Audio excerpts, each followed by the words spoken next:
what are the different missional communities that already exist, and how can we help equip you better?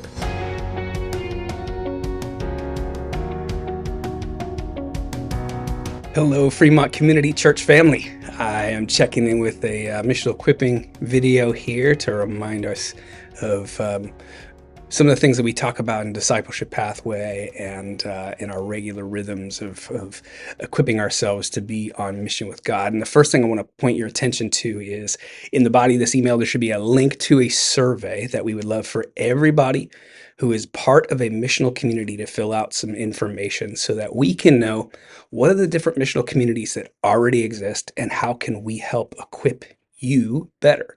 And even if you're not the leader of the missional community, but you're a part of it, I would love for you to still fill out the survey because we'd like to get a good grasp of who is involved in these communities as well. And missional communities, as we define them, are just a group of two or more people that are prayerful and present to a place and a people.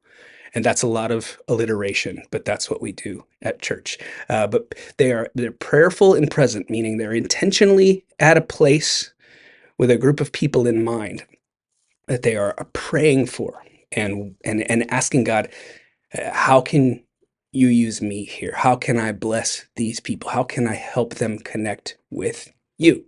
That's a missional community. It's very simple. So if you and at least one other person fit into that in some sort of way, whether it's at a workplace, whether it's in your neighborhood, whether it's at your school, whether it's some club or activity that you're a part of, but you and one other person are intentionally in that place, just praying and asking God to show you what he's up to in that place. And so please fill that out. We'd love to get a good glimpse of that. We'd love to have a comprehensive list and to continue to add to it as more missional communities get launched. And we want to help equip each other really well for mission. And that really brings me to kind of the devotional thought for today, which is a question that we ask in Discipleship Pathway. Who are you discipling and who is discipling you? And this is a question that all followers of Jesus should be able to ask. And part of the problem with this question is when we think of discipleship, we sometimes think of, oh, there's somebody over me. There's somebody better at this than me. There's somebody who has expertise that I don't have and they're discipling me. And therefore I have to have somebody that I'm over top of. And that's kind of an old way of thinking through discipleship. Discipleship is going along with.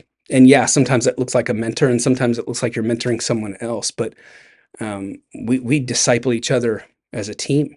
By sharing mission together. If you're in a missional community with somebody else, you're discipling them, they're discipling you because you're staying committed together to following Jesus.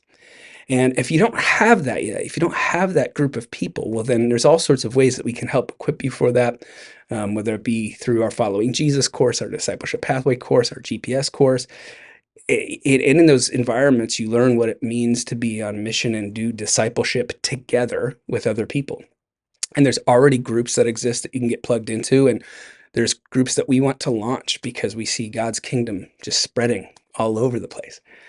But it starts with relationship. It starts with a couple of people, a group of people saying, we're going to commit to following Jesus together. And that means I'm discipling you, you're discipling me, we're following Jesus together.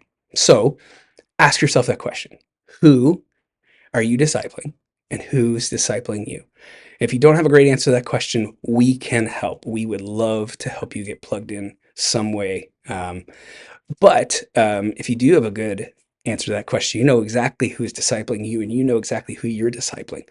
Then today, maybe just spend some time intentionally praying for those people and maybe send them an encouraging text because it is not always easy to follow Jesus and we need each other. So I just encourage you to find a way to encourage those that you're walking this road with Jesus together with. Pray for them, and then let's continue to be committed to this journey. Jesus has walked the path before us. The author of Hebrews says he's the author and the pioneer of our faith. And I can't, and we can't follow in his footsteps alone. And so let's do this together.